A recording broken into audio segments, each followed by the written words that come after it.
Inside Saluki Athletics, presented by Paulie Eyes of Carbondale, the official coaches show of Saluki Athletics. Now, here is the voice of the Salukis, Luke Martin. Discover the authentic taste of Paulie Eyes Pizza, a Carbondale landmark proudly serving Southern Illinois for over 55 years. Located at 509 South Illinois Avenue, their family-owned pizzeria is renowned for its commitment to fresh, high-quality ingredients and time-honored recipes that make Paulie Eyes a favorite for Southern Illinois pizza lovers. Welcome, everybody, back to Inside Saluki Athletics. After a week off due to travel, we couldn't do this from Dallas-Fort Worth Airport, Coach Hill, on the way back from Sioux Falls, South Dakota. But it's so great to be joined by head coach Nick Hill, especially after what was, I guess we could say, an eventful Saturday at Saluki Stadium. Yeah, no, it was obviously it's always good to win. But having a win like that obviously hadn't been done before. So, walking off the field, there was a lot of excitement. Coach, I know there was so much excitement, which we'll get to in the game, but when you go through a stretch like your group has, and you've been through so much adversity as this year has gone along, you almost somewhat forget what that winning locker room is like. And then when you're back in it, it's like you're on sky high. Can you just walk through the fans of what that means, of when you clinch that game, of course the emotion on the field, but that walk to the locker room, and then once you're in there, that feeling you can't replicate in any other way. Yeah, it's hard to, explain to people. I mean, just because you put so much into it, and then these guys, and you only get 12 guaranteed Saturdays out of the year to 12 days to get that feeling. And it's hard to replicate, and so when you've especially not had one in a little while, 6-7 weeks can feel like an eternity. And so those guys just being able to celebrate with each other, everybody has a hand in winning, to just watch them just sit back and enjoy that feeling, and it's not long in the locker room afterwards, but that's just the competitiveness, what you're chasing. There's a lot of hard things that go into that, and sometimes to understand and appreciate those, you got to go through some hard times this team has, and so it was fun to be able to be in that locker room. What were you most proud of just in the locker room after the game, and even after you went back and you were watching the film, like above everything? I know you're proud of the win, et cetera, but like what was it just about the game, how it transpired, everything? What did you hold on to the most? Well, I think just the commitment to stay true to, the standards of which we want to be known as, and which we talk about a lot. Talked about it the night before the game. Just, what's it take to be? What's the standard of what a great team is? And using that example of in life as well. Really, when you can put up all of these things that most teams will put before the year. What do we want to be known as? Toughness and resilient and, grit and all of these words that everybody, discipline, that stand on. Those are the type of things that you just have to embrace, and that you have to hold yourself as a standard as a person as well. So these seniors that are transitioning out, you're going to have to take those things forever. But as we finish this season too, that's what you have to have, whether win, lose. You can have the best week of practice, and you're not guaranteed things. You're not guaranteed to go win. And then so find ourselves in a tough spot, down 28, nothing really going well.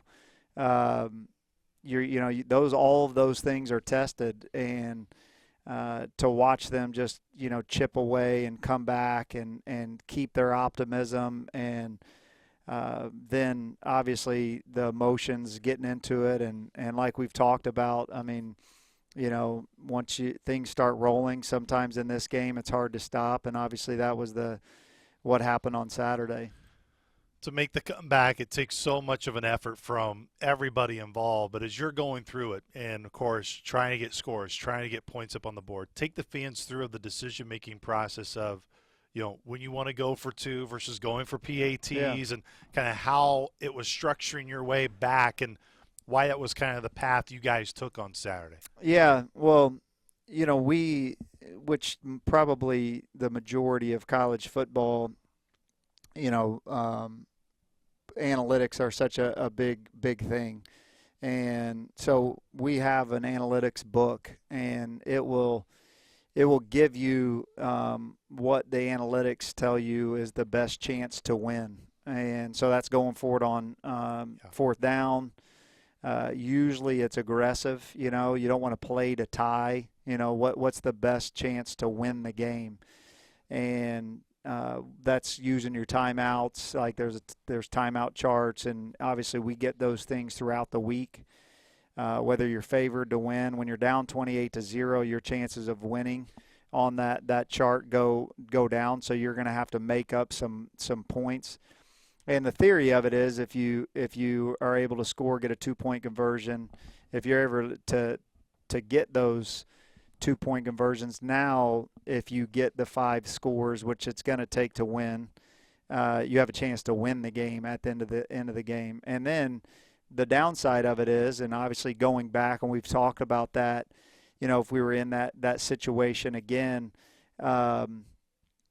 you're chasing points then, so obviously you go for 2 twice. Usually you're around 50% historically if you're going to get a 2-point conversion. We just weren't able to get any of them. You missed the 2-point conversions the first time. The second time you get it, now you're right back to if you kicked 2 extra points is the theory.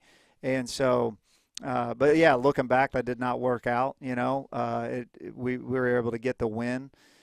So those are all notes and things that you think about. Now, will we find ourselves down 28-0 again? It might be a few years or a couple years. It could be this week. You don't know. So then you have to make those decisions based on experience. We went into that game. We have those talks before games as a staff. Usually like, hey, if this comes down to a 2-point conversion to win the game, we've already talked about that as a staff. Like, obviously that there's a gut feel to that, and obviously as the head coach I have to make that decision. But usually we've talked about that. Like, hey, we'll send this one into overtime, or hey, this week, if it comes down to it and we score late and we've got a chance for a 2-point conversion to win the game and not go to overtime, we're going to win the game. And then everybody's on the same page. So when that situation happens, nobody's by surprise. Everybody's on the same page. We already talked about it. If somebody disagrees the night before, that's the time to talk about it. We can all be on the same page. We were going to be aggressive with the book in that game that, hey, we're playing this thing to win the game. So whether that's going for it on fourth down, backed up more often than we would. A lot of times that book tells you to go for it, and we still punt it. But that game we were saying, like, we're riding with the book. So analytically, if it says it gives us the best chance to win, those are the decisions we were going to make, and we rode with it. And obviously with the 2-point conversions, they didn't work out. But you look at offensively, Jimmy Athens in the second half was huge with Jerry and Parker, 2 young guys who have been really massive for you in that running back room, which has been plagued by injuries for most of the year. What's impressive about Jimmy, Coach, is you look at the numbers, and I know DJ's still the leading rusher, but he's the only one who has carried the ball 10 or more times this year for you that hasn't lost a yard. And when he has carried it, he's either getting north and south or he's making sure that he's not losing yardage, which now lost yardage, it's especially for quarterbacks in the run game with the sacks, et cetera, not always a great indicator. But to me, for running backs, that shows a lot about the toughness of a guy.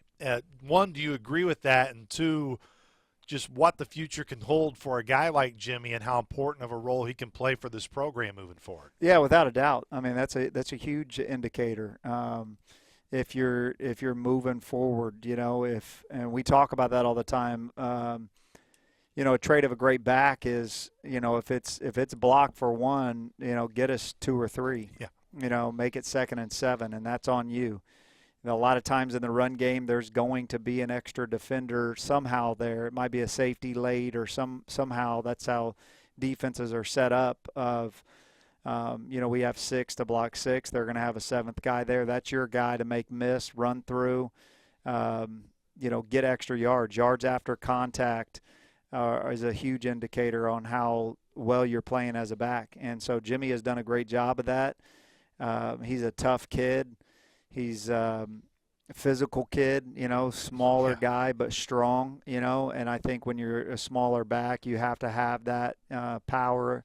And Jimmy, the last 2 weeks has been a great spark. Was this the best your offensive line has played all year? And if so, what do you believe sparked it? What were the main reasons why, especially late in the game? O-line gave Curry a lot of time, and again, vice versa. Everybody really fed off one another. Yeah, I think it definitely was. We talked about that on Sunday.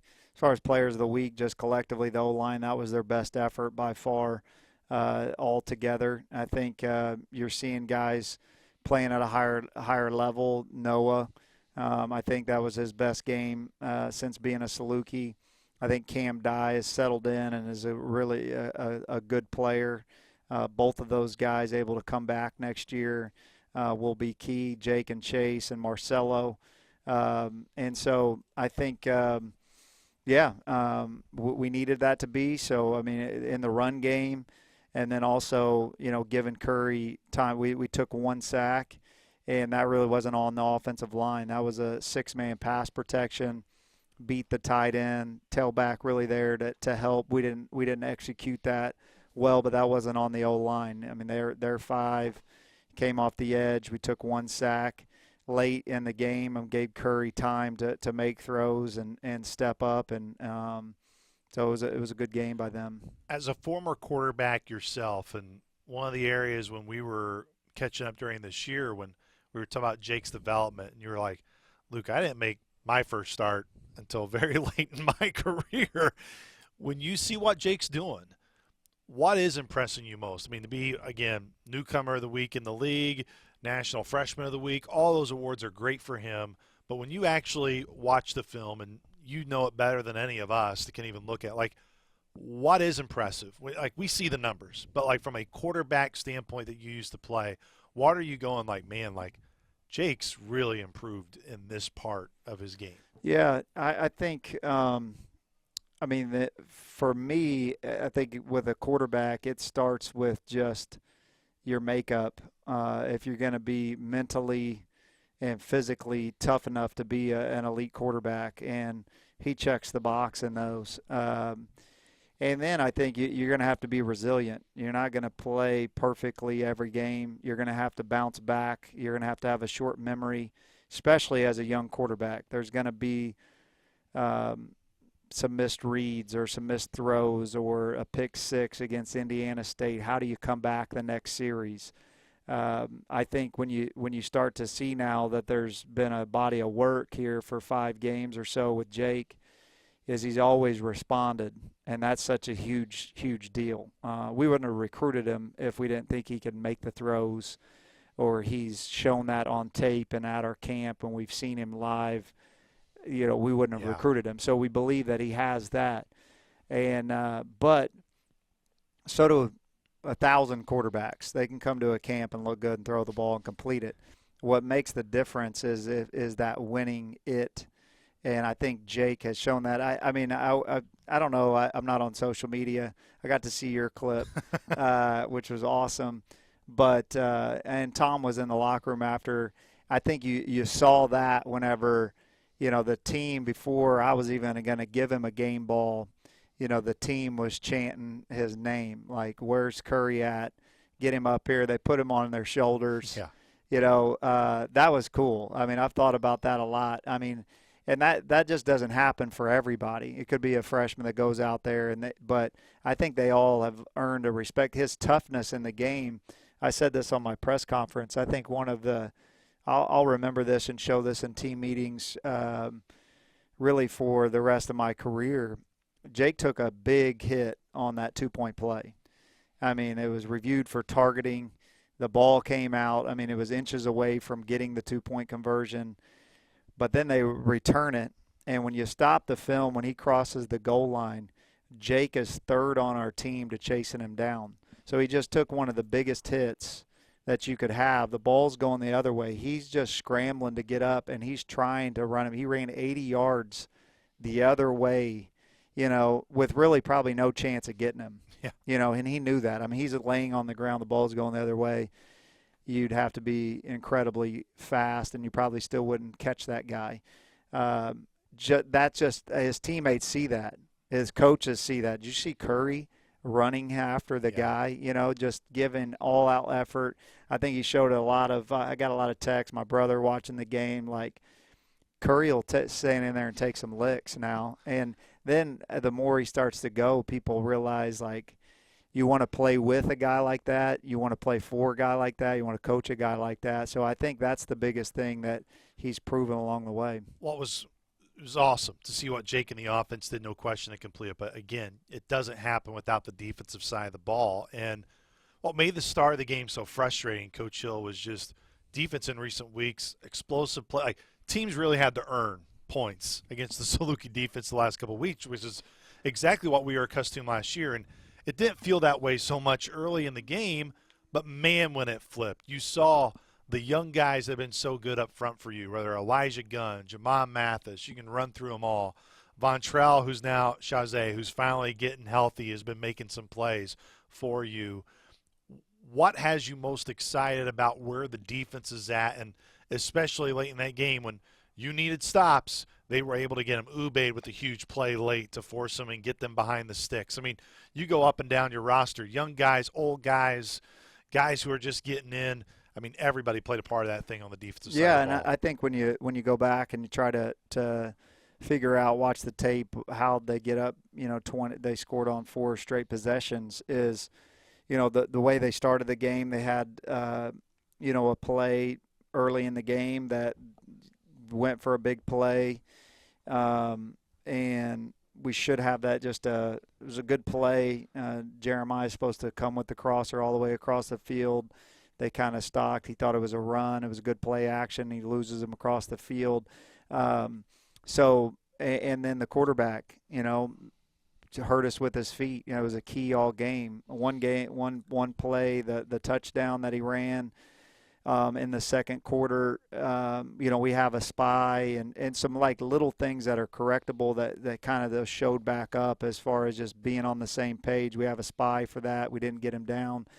And a lot of credit is to that kid, that quarterback. Absolutely. I mean, he's faster in person, and I think the players felt that. Like, he's not just a short, stocky kid, but he's got some elite speed. I think we've got Iverson and Steed trying to vice him up on his first touchdown run, and he's gone. And so I think in the second half, really at the end of the first half, that 2-minute drive, we get the pick from Dez. At that point, I think after halftime, Antonio challenged him, and I challenged him to just, there's got to be a different strain about yourself. Like, we have to just stack stops on top of each other. So if you thought you were playing hard, there's an extra gear in there. There's an extra strain in there. It can't just be on playing hard. It has to be something more, go make the play. And it was still 12 made a couple plays there, but there was just a will, I guess, to make it happen, and they got it done. We're going to get Coach Rowland on the show today, and Bradley Clark will come later on in the hour too. Can you, you've obviously always had your hand in terms of the offensive scheme and what you guys do, but you've given a lot of freedom and a lot of leadership to Coach Rowland to really get that offense rolling. And I know this year has been aggravating for everybody in terms of just the offensive success or lack of success at times. And there's a lot of reasons to point to it. But nobody has batted an eye. And what stood out to me so much, especially late in that game, and all of your players, Coach Hill, would run through a wall for you because that guy gives me absolute confidence. I know Coach Rowland the same way. The calls you made, taking the shots down the field, not just being conservative late to try to hold on and maybe kick a field goal to win it. It was, we're going to go get this thing now.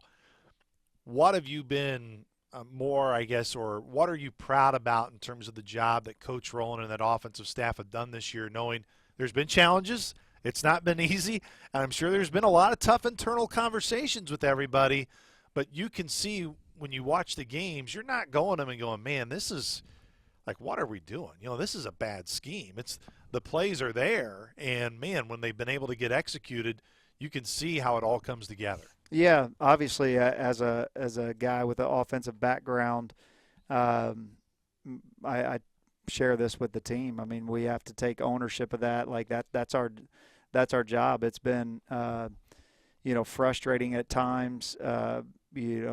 Like we have to get it going. There's a variety of things. Nobody has made any excuses. I still feel like no matter who you have, who's available or whatever, that's our job to move the ball, figure it out. And so yeah, it's frustrating at times. There's been spurts in there for whatever reason. At some points it's been a grind, and it keeps you up at night.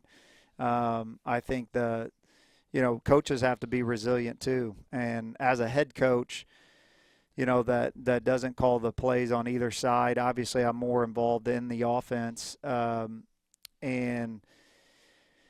that you as a coach, you have to be challenged. I think your job as the head coach is to challenge your coaches and make sure that there's answers for the reasons. And so those guys are always tirelessly working, putting together plans for different quarterbacks, for 3 different quarterbacks with 3 different skill sets. So you're kind of starting over. Then kind of like we saw with DJ, like we're going to have to learn him as we go. We sat here, or behind even private conversations like, one of these games he's going to go, it's going to be lights out for DJ. And you saw that in the Incarnate Word game, and then he gets hurt. Now it's like, okay, Hunter's a different skill set. He can throw the football. So we're going to have to take out some of this stuff we were kind of gearing towards. Then he's out. Now it's like now we have a freshman quarterback. We can't put a ton of this stuff out. Guys that know the offense really well. What does he do well? Different receivers out. Then it was like, okay, we're going to throw the ball a ton with Hunter, and we've got, K. Lou and Hezzy. Now they've been kind of injured and banged up. We played. K. Lou didn't even play last week. He's out with a concussion.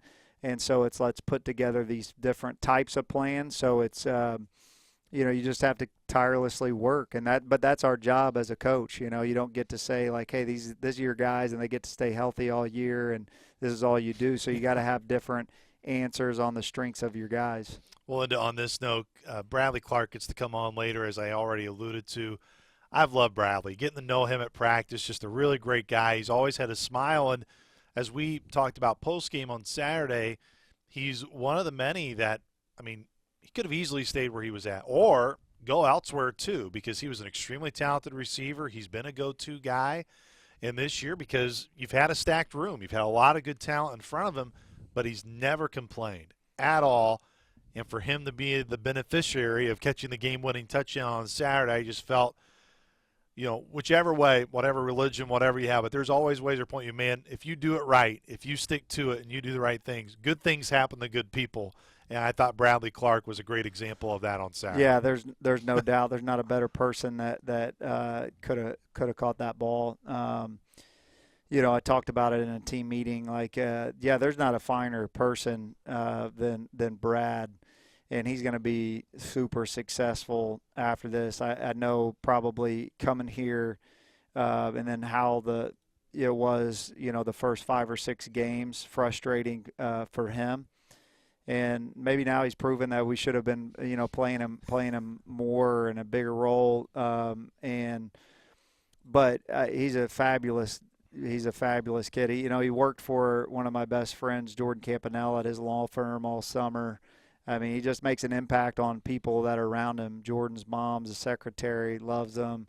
I think that what this game is so great about, the relationships you make. He's been a relationship guy. So many people, look up to Brad and have become great friends with Brad. And, really the last 3 weeks, the last 2 weeks for sure, he's led us in targets.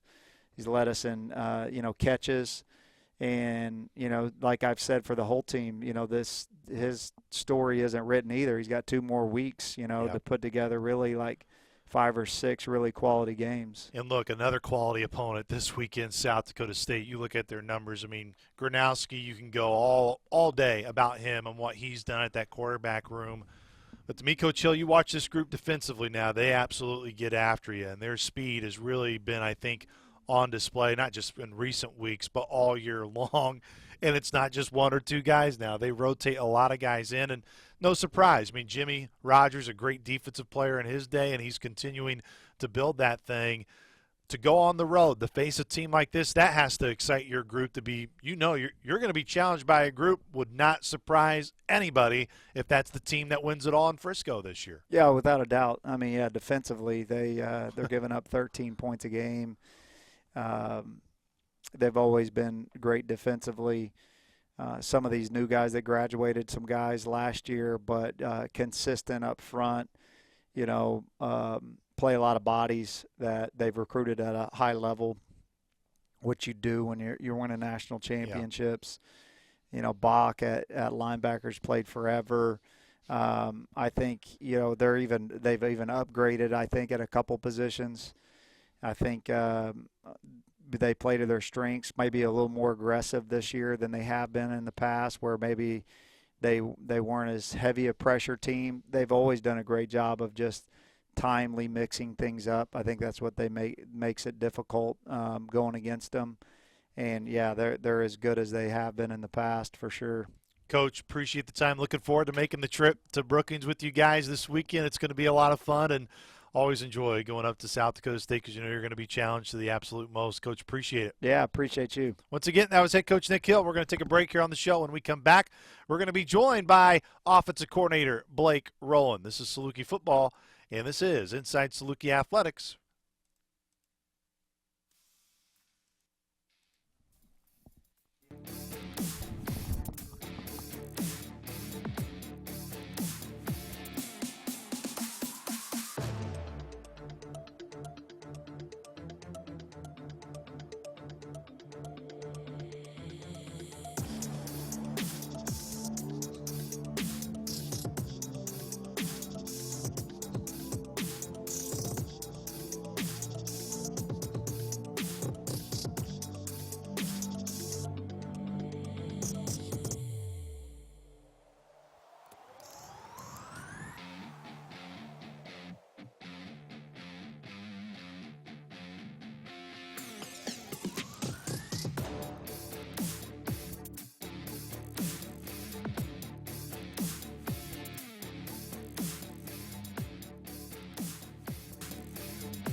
Whether you're craving a classic pizza or playing a special event, Polly-Ice Pizza is here to provide an unforgettable dining experience. Come and taste why we've been a beloved part of the Southern Illinois pizza scene for generations. Well, another guy who's been a part of Saluki football feels like for generations joins us now. Coach Blake Rowland, offensive coordinator, quarterback coach for the Dogs. Coach, appreciate the time. Glad we were finally able to work out through your busy schedule to get you in here on a Tuesday. It's good to have you on, brother. Yeah, I appreciate the timing. I mean, after a win, it's probably a little bit better than coming in after some losses. So excited to be here. No question. Good to have you here. Well, I know we've talked so much, Coach Rowland, throughout the year in our weekly conversations that we have on our Saluki radio network for all of our pregame conversations for Coordinator's Corner. But Jake is no question been developing throughout this year. When you were able to go back and really watch it and grade it, what stood out to you just in terms of just seeing the growth and really when you can go back to when you had to throw him into the fire against Illinois State and then, of course, his first start against the Bison of North Dakota State to see how far this young freshman has come? Yeah, I think poise would be one. He showed much better just patience and poise in the pocket and just in between series, a little more command, a little more of a better presence, I guess. The guys around him really do a great job of pumping him up, Chase and some of those O-linemen and stuff, always getting going. DJ on the sideline, those other quarterbacks with Mike. I mean, so he just showed just patience and poise. And we talked a lot about, hey, you don't have to go win the game. Just get to the guys who can help us win and make plays, and he did a good job of that. It was a question I asked you last week in our conversation before Youngstown, and it was, look, all of us unfortunately have had years and been a part of teams that just the expectations and where you wanted the season to go didn't go that way. And when that happens, you can see locker rooms go in a very opposite direction. You can see guys going this way, going that way. This team hasn't done that as a group, but also within your room, the quarterbacks haven't done it. DJ's been around, regardless of whether he was hurt. Hunter still around, regardless now being on a scooter. E.T., same thing as a true freshman, still hanging around. What about the makeup, Coach Rowland, have you enjoyed just about that room especially, but about the team that we all know that the goals are much higher than what you're going to reach this year, but yet no one has thrown in the towel and nobody has gone in an opposite direction in terms of a team morale? Yeah, no, those guys do a great job. We know when to relax, have fun, make some jokes, and mess with each other. And also, we know when it's time to, lock in and get busy on the film or whatever we're doing, the opponent stuff. So, I think they're all competitive, all different types of mannerisms and stuff, but they're very competitive individuals, and they also want this team to have success. I think, DJ coming in new, Hunter's been around, Mike's been around, E.T. just getting here, obviously Jake, but they've seen what really these older guys have put in the program, what Coach Hill has done a great job of just staying on message and staying on point throughout, regardless of where we're going season-wise and things like that. So they just do a good job of keeping it light when it needs to be light, but also locking in and very competitive, though. You can see that in spring ball. You can see it in fall camp. I mean, DJ or Jake had no thought of this happening, I'm sure, back then, but he's still taking the reps like they really matter, like they're for a reason and for a purpose, and then sure enough, they definitely showed up to be that. You know what you sign up for, Coach Rowland, in terms of what your job is regardless of who's out there, it is your job to put your guys and put the team in the best position to win games. But also it is hard from a coaching standpoint when you really have to retool your offense and restart 3 different times. You're not going to say that's an excuse, and I know you shouldn't because that's the role of a coach. But how have you this year to just try to make sure, regardless of what's happened for you guys and the obvious adversity you've had to go through, that when you walk into this building, you're going to be the best version of yourself. You're not going to let the circumstances really drag you down because it's easy to drag down players and it's easy to drag down coaches when you've had to face the type of adversity you've had this year. Yeah, I mean, I think been doing this long enough now, I think, for the last, 15, 20 years where you sort of go through, obviously, seasons with things that aren't expected to happen, having to adapt and adjust. That was sort of something I learned a long time ago when I was at Auburn as a GA. I remember Al Borges was the OC, Tupperville the head coach, and that was like one of the things, be able to adapt and adjust. And so just seeing throughout different seasons, never had experience like this before with really the quarterback room ever going through something like this. But, yeah, it's been interesting. You're trying to create game plans that go against certain opponents, what their strengths and weaknesses are, what our strengths and weaknesses are, and they sort of change, especially when you're going through a game where you might lose your tailback, you might lose a tight end, you might lose 2 tight ends, a quarterback, a left tackle. So you have to, go into each week with some contingencies plans. We've had VD as a possible quarterback. We had to prepare for those moments and try not to waste time in practice, but at the same time have enough ready for those things that may happen. And so I think our offensive staff has done a good job. Coach Clark, Griff, Larry, Zach, all, and of course I can't forget Ryan McVicker, who I saw on the show not too long ago. But, really just getting a plan together so we can have success regardless of where we're going personnel-wise. Asked it to Coach Hill, I'll ask it to you too, and probably repeat it in our pregame radio conversation. What about Saturday stood out from the offensive line and going, that's the group that you knew that could play at that level all year, and it was really good to see them play at that high of a level, especially in the second half? Yeah, no, I think, that's the experience we have in the team right now in the offense, and that's where we have to really rely on those guys and put it on their shoulders a little bit. And they did. Is the best. I told Coach Clark, it's maybe the best since I've been here of a performance. Yes, there's 2 or 3, 4 plays here and there that, maybe is a communication part of it or something, but really physicality-wise and leaving a lot of room in the pocket, being able to run certain screens and runs. And I mean, everybody sort of just was on point and, control the guy across from them, went up to the second-level blocks. We could just feel that coming. And then, you don't see it maybe during the game itself, but watching the film, it was really, really good to see. What's always a good reminder for me, Coach Rowland, is, we know it's wins and losses, wanting to win games, coaching the players, get to reach those levels as we talked about is all important. But what's neat for me is whenever I get a chance to come into your office, typically every week or there'll be another week where I'll see a note from one of your kids that's kind of there for you as just as a reminder of, hey, you're a dad. And how are those reminders, and for our fans that maybe don't know you, kind of describe your family, how important, how big it is, because one, you got a team that you got to coach here day to day. You got a lot of ones to coach, it seems like, at home too. And luckily, I think you're an assistant coach at home as well. Oh, definitely. I'm far down the list of there's no coordinating in my family. No, obviously, and I do joke with the quarterbacks. I feel like I'm at my kids. I'm babysitting my kids right now sometimes. But no, it all starts with my wife. She's a trooper. I don't know how she does it, especially this time of year. Late in the seasons, you don't get to see her very much. But for her, I mean, having four kids, one actually broke their elbow as well. My daughter, Liza Reed. So yeah, it's been a lot of breaks. But no, I mean, they're all ages now are old enough to really understand it, except for my youngest, who was after the big win this past weekend, Weston, who's 4.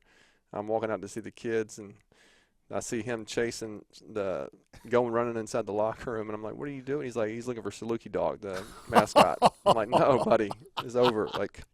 So yeah, they're all in different spots. My oldest has been locked in since he was 3. I think he's a coach's kid, which I really regret that sometimes. Dude, you don't have to love this game so much, but they're all different. They definitely starts with my wife Bennett, though. She just to be able to the carpools, all the sports and everything, and go to games, and then they have a basketball game in Mount Vernon tonight. Other one has a soccer practice, and all that stuff that I'm not around for. So, and she has some good friends that parents on other teams and stuff too that can help. But yeah, it is a large household, and but if it wasn't for her, shoot, it would be a much worse long season of just chaos. So she holds it together. But it's always got to be easy when you come home always with a smile. I mean, that's always your your. I mean, especially when you're right across the hall from Dan Clark. So I mean, how could you not have a smile every day? Yeah. No, you fake it till you make it. No. Fortunately, probably I get home and they've been to sleep for a while. So. But yes, definitely get to hear some interesting conversations across the hall. Somehow these guys from Iowa and our staff sometimes just talk so loud. I'm surprised you don't have to hear them from here. So it's why the soundproofing is on the wall. It's actually to be able to hear those. I'm going to get some of those in my office. Yeah, I'll hook you up on that, Coach Rowland. Let's get back to your team. You think of development guys, and I always hate to use that phrase because it feels like, well, everybody, we're all, regardless of skill level, you got to be able to develop it. You can have all the talent in the world, but if you don't continue to put in the work, it's not going to matter. But, man, Alan Middleton has been huge for you guys over the last couple of weeks, and even in fall camp, and even at times last year. You could see, Coach Roy, this guy is going to be a huge piece of it. And now it's got to be so much fun for you up in the booth when you're calling a play, and it's got a chance to go to Alan Middleton because he's going to make it, and he's been very reliable for you guys this year. Yeah, the thing with Alan, too, he's a really smart football player, so we can put him in a lot of different positions, personnel groupings, spots in the field, and you feel confident that he's going to know what he's doing. And so he obviously puts time in extra with Coach Grant and on his own and stuff and with his brother, and he loves the game of football. You could tell that from the minute he got here. He's always had a sort of worker's mentality, put your head down and go to work. He's had times he could be frustrated on not playing as much, I'm sure, especially, being in a good room of receivers and slots and things like that. So, but Alan's been able to learn outside, inside, running back. And so that allows us then to use him and get him his best attributes, I think, out of him during the games. But yeah, he's a tough one physically and mentally. It's really great to see him have success. And again, another guy who has been so close to having bigger days this year is Jarian Parker. It's always been like maybe that one more cut in a game, and he could have had a really big day. And of course, Jimmy Athens, who we talked about with Coach Hill, the guys on your roster who have had, I think, 10 or more carries on the year, he's yet to lose a yard. He's not lost a yard. So he's always found a way to be productive for you, and at least if it's just a no gain or at least getting a yard, he's been able to do that. those guys in a room that I know has been really plagued with you in terms of injuries and availability this year, gosh, that had to be huge for you on Saturday to see those two really rise to the occasion. Yeah, I think I think you saw that in that the one before his touchdown when he just really put his head down and lowered his shoulder and ran through contact. And, he was even mad at Jake earlier in the game. Jake pulled the ball and won and ran in early, and he really shouldn't have. Made the should have given it right there. That would have been probably JP's first one.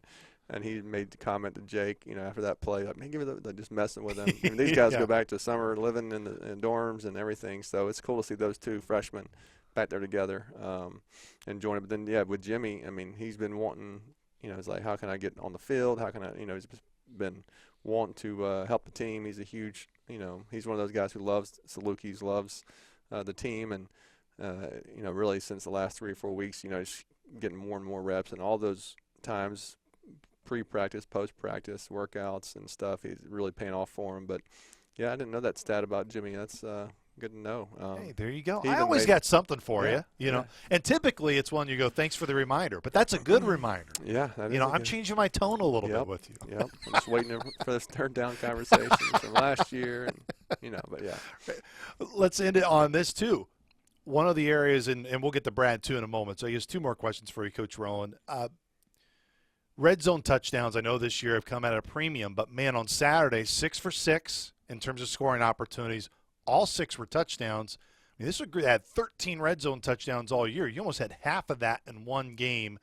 It's been hard when that field has shrunk, but what can this group carry over from Saturday of when the field did finally shrink, what was different just in terms of the execution? Yeah, I think that's the word, is execution. Yeah. It requires everybody, all 11, to execute at the best level. And so that was one thing that showed up. I mean, there weren't MAs, there weren't missed assignments, there weren't one tragic bad snap or anything like that. So we able to run the football in the red zone, able to stay out of the 3rd and 12s and things like that. So that's where it's really difficult when you're not only limited distance-wise, but also with the 3rd and long and passing situations. So we were able to run the football. Our guys executed really well. They had confidence, I think, in the play calls and what we were doing going into it. And, a couple of times we made something out of nothing. Allen made a great catch right after a drop touchdown. Then we have Allen make a one-handed catch. And you have to have your players make plays. And, 1 week it was them some drops with Jake throwing some good balls. The next week it's not good throws, so they don't even get a chance to touch the ball. And then this week it finally, worked out where they actually threw the ball to them close enough and they made some good catches. Bradley Clark is one of many examples on your offensive side of guys who were dudes from their previous school who transferred in and, again, could have very easily gotten their own feelings, complained, checked out a long time ago. He's done the exact opposite for you. One, how big of a role he's going to continue to play here in these final 2 weeks. And 2, what is it about him day to day that impresses you? Just about his work ethic and how he's come back each and every time. And they always call him Old Man Brad, because he's older and stuff. But he's also almost a professional, in terms of just he has a good career ahead of him, and obviously been raised really well, his mom and dad, and. But yeah, coming in here and being in a room with really good talent, maybe not seeing the field as much as you'd like at the beginning, but a guy like him who's patient, who is a process guy, who's going to continue to work each week and improve, and then when the time is needed for him, he shows up, and he's going to be in the right place at the right time as a receiver. That's huge. And then he's physical. He's unafraid of contact. He's going to know his job and do it with all the effort he has. So it's great to see guys like that who have put in some work, maybe not been rewarded earlier on, and now they're getting those opportunities. Well, not to say that the work is going to be easy on Saturday. It never is, but especially against a team that's only given up 13 points a game right now. Why are you laughing at that? No, I'm just, they've been tough to score on this year, Coach Rowan. Look, whenever you get into these games, you've had success against South Dakota State in the past. There's been some really good games, especially going there in 2021 and being able to beat them at Dana J. Dykehouse, but just about their defense. I mean, what are the biggest strengths and where are they? What's going to be a big challenge on Saturday for you? Yeah, no, they're really good. And that they all 11 play, they do their job. I mean, they've got talented guys in the secondary. They got talented guys up front. I mean, they're they're a solid defense who plays hard and plays well together. And I think that's probably the biggest thing is they do their job consistently. You don't see many MAs and busts and guys out of position. They run the football so they can make up for maybe a missed tackle here or there. So it's definitely another – and then this is how it's been, though, against them, against multiple teams in our league. So it's nothing's going to come easy. You're going to have to earn it, and our guys are going to have to make some big-time plays when they have chances in one-on-one situations. So it's, it's definitely a challenge, and that's why you play these games. That's what I told the offense yesterday. This is exciting because you get to go up and really play another top team, and if we can just continue to improve each week and put it together, then it'll be a great night. You just bring good energy out of me. That's why, just laughter comes from time to time. It's just the vibe you bring, Coach Rowland, is very special. Oh, appreciate that. I don't hear that very often. But. Yeah, I mean, I'll have a talk with some of your assistants. Yeah, we'll get that side of the ball figured out. Coach, really appreciate the time. Thanks so much for coming on the show. All right, thanks, Luke. Once again, that was Coach Blake Rowland. When we come back, we're going to be joined by Bradley Clark. This is Saluki Football and Inside Saluki Athletics, presented by Poly Eyes of Carbondale. Just nice snap. Curry looks left. He's going to run it. He's near the 2-1, and he's in for a touchdown. Jake Curry putting a PAT. It's 28-6. Brungard back to throw, looking right. Now goes back left with time. Middle of the field. Intercepted by Des Hearns. Hearns stays on his feet. 20. Cuts back to the 25 with 38 seconds left in the half. At least prevents Youngstown State from adding another touchdown. Just nice snap. Curry to throw. Middle of the field. Pumps. Now pumps again, lets it fly. Jay Jones is there, and he makes the grab. Stays on his feet, far 20, and down inside the red zone. 28 seconds left. Curry looking, airs it out, end zone. Middleton there, he's got a two-handed catch for a touchdown. Allen Middleton, his first receiving touchdown this year for the Dogs. Curry looking left. He's going towards the end zone. Middleton with a one-handed acrobatic grab. Allen Middleton had to knock it back to himself. It'll be first and goal to go from the 3. Curry will give to Athens, looking to the goal line. He dives ahead and he's in. Jimmy Athens, his first career touchdown as a Saluki. Brungard to throw, near side, picked up. Bogle's got it. Stays on his feet, 40, near 35-yard line. And it's Ben Bogle's second interception this season. Curry, just high snap, give to Parker, leaps into that red zone for his first career touchdown. Brungard rolling to his right, Jamon in his face, he can throw it, he's going to try to run it, and he's short by 2 yards. Let's see where they spot him. It's first down, Southern Illinois. Curry, play action with time, going end zone, man is there, called home, over the shoulder grab for the touchdown. Curry, pocket collapse, and he's trying to run, get outside, stays on his feet, 30, 25, 20, far numbers 15 into the far sideline. Curry looking to air it out, goes to the end zone, Clark is there, two-handed grab, touchdown, touchdown, SIU! Southern trailing by 28, they come back to take the lead. Pressured out near sideline, trying to air it out, he will. Lobs to the end zone, man is there, out of bounds, no penalty flags, and the comeback is complete. Southern Illinois with its largest comeback in program history. They trail by 28, and they win it 37-33 behind a true freshman quarterback in Jake Curry. Welcome, everybody, back to Inside Saluki Athletics, which is brought to you by our friends at Poly Eyes of Carbondale. Poly Eyes of Carbondale is a Southern Illinois tradition. With new owners Jason and Sula, and SIU alumni, they continue the legacy of excellence set by our founders. Every visit to Poly Eyes promises the same exceptional quality, warm, welcoming atmosphere that customers have loved for decades. And, of course, if you're a customer of Poly Eyes, you're most likely a Saluki fan, and you're loving this guy, Bradley Clark, who comes onto the show, who, of course, got the game-winning touchdown from Jake Curry over the weekend at Saluki Stadium. Bradley, thanks so much for the time, man. How's it going for you? I know for you guys, man, that had to feel good on Saturday to win the game, especially in that fashion. Yes, sir. Well, appreciate you having me on. And, yeah, it was a crazy game. That was probably one of my most memorable games in my career. And for us to be down 28-0 and then find a way to continue to fight back and come out Yeah. with the game, and then let me have the game winner, that was definitely special. So When you're in that huddle and the play call comes in, did you know, like, I got a chance here? Like, this is Jake's been playing so well here in the second half and here down the stretch. Like, this ball is going to come to me, and I'm going to have an opportunity to win this thing here offensively and get us in the lead. yes, sir, I did. We actually went over the play quite a bit during the week, and once I seen they had bumped guys, they had bumped the Sam over to me. It was definitely kind of just one-on-one, me against the Sam, and I'm a bet on myself every single time. So Yeah.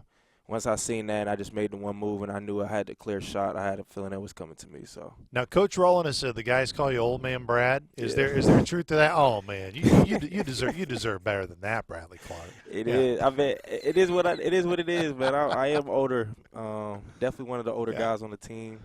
Just been through a lot of injuries and stuff. So being able to continue to play, finish it off my last year, has definitely been special. So I don't want to speak for you or even imply anything that may not necessarily apply to your situation, but Brad, you've been a dude where you've been at in your previous stops and coming in, and it's easy when there aren't a lot of targets. Look, when you're in a receiver room, everybody wants targets. You want to have the opportunity to play each and every week, and they weren't necessarily coming for you early. It's easy to check out, and Yeah. I've been around a lot of teams before in the past, and you see a lot of guys check out and could care less. You haven't. What about your makeup? What about your past?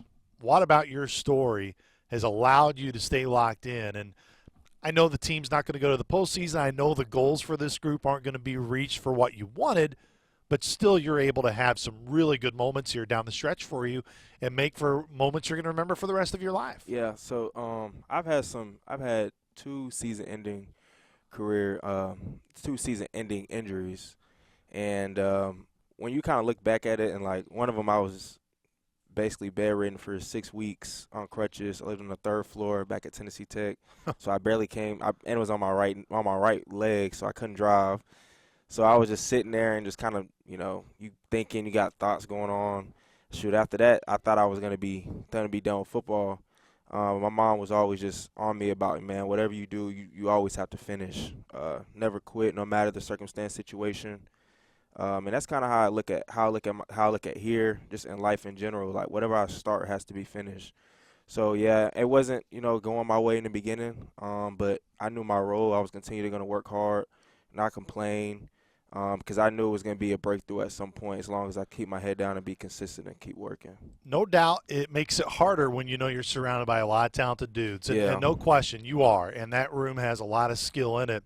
When you got here and you started to see guys like K. Lou and obviously Nashon and even younger guys like Allen and how he's been playing recently, it was great to see Cal Whiteman able to get a reception in the game. And you can kind of go up and down that room. There's a lot of different guys that you can point. VD, of course. Like, did you go like, man, like, this group's loaded. Like these, and not just loaded in terms of talent, but you guys seem to have a really good chemistry in the room. Yeah. So when we first got here, it was kind of like instant click. Like I was rooming with Sean and Tay, and then we had another guy who ended up leaving after the spring.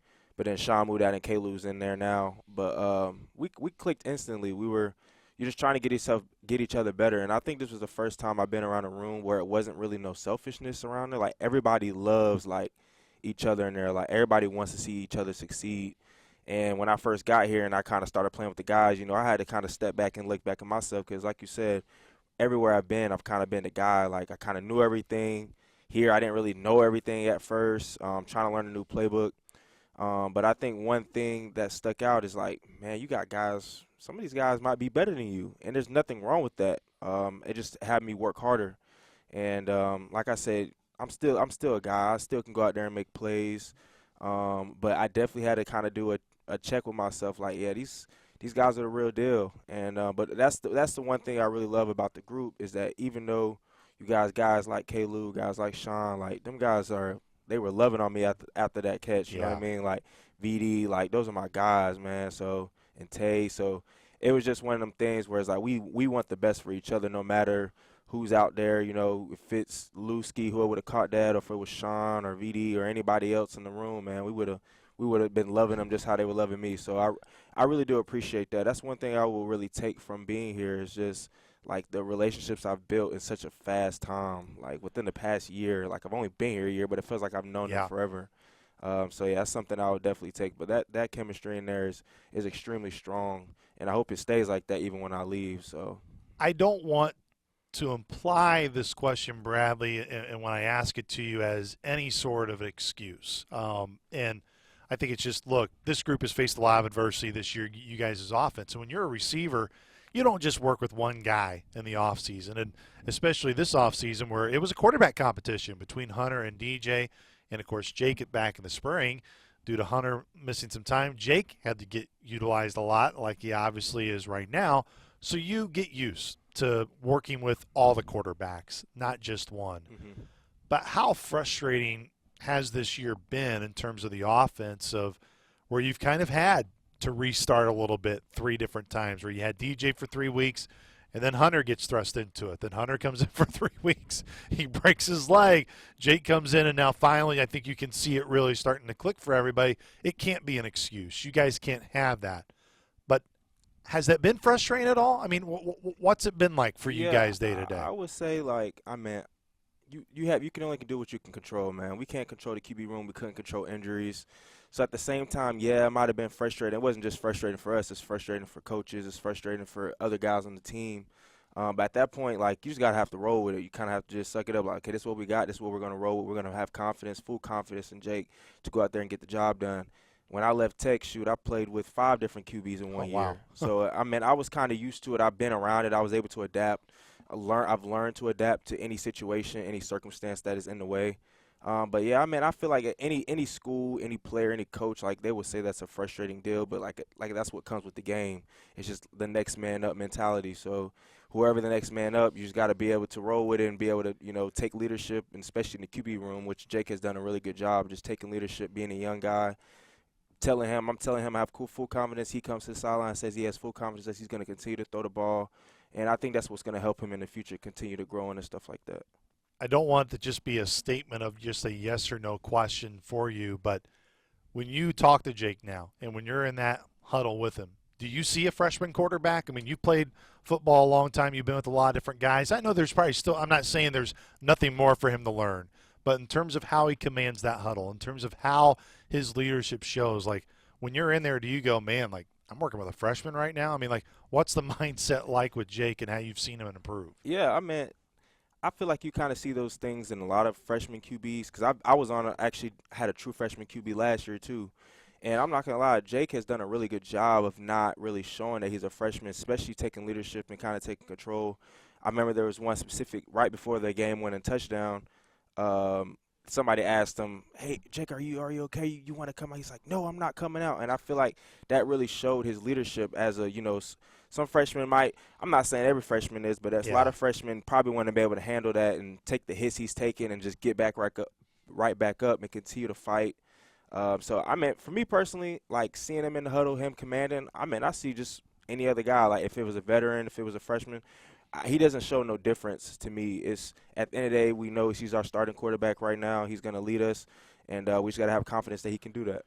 You always look at it from an internal perspective, Bradley, of what you bring, but knowing there are a lot of young guys around you right now, and a lot of young guys who have a lot of football in front of them, especially guys I look at in Allen Middleton.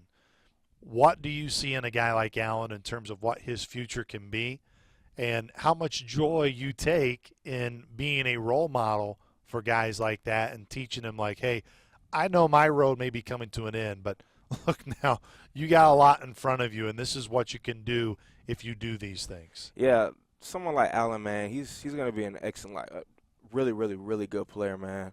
I just think it comes with, being focused, knowing your goals, and knowing what you want to do to accomplish those goals. So for him, it's just being consistent. I think I'm huge on consistency. The more consistent you are, the more you continue to break through and be able to shine. And that's one thing he does very well. He's a very consistent player. As a young guy, you wouldn't even think he's a redshirt freshman. But I definitely think that someone like him, he has a really bright future ahead as long as he stays focused. And like he has his brother in there, so his brother is helping him out as well. So he has more than just me as a role model. He literally has his older brother in there, which helps a lot for him because they talk all the time. His older brother gives him some pointers. So yeah, I have a lot of joy in there. I feel like he's going to be great, and the more and more he continues to work hard, knows what he wants to do. You know, obviously football doesn't last forever, but someone like him, he has a chance to take it wherever he wants to go with it. He can do it. What type of connection, Bradley, do you guys have to a guy like head coach Nick Hill and how he goes about his business day to day in terms of his office really being an open door at all times? What has he meant to you, and what's it like to play for a man like that? Yeah, Coach Hill has meant a lot.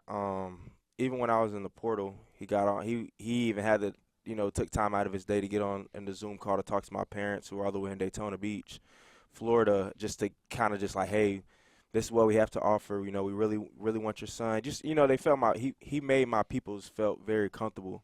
And playing for someone like him is very, very fun. And honestly, it makes things a lot easier. I played for a lot of different coaches, and I'll definitely say he's been one of my favorites. Just him having the open door policy, being able to talk to him about whatever you want to talk to.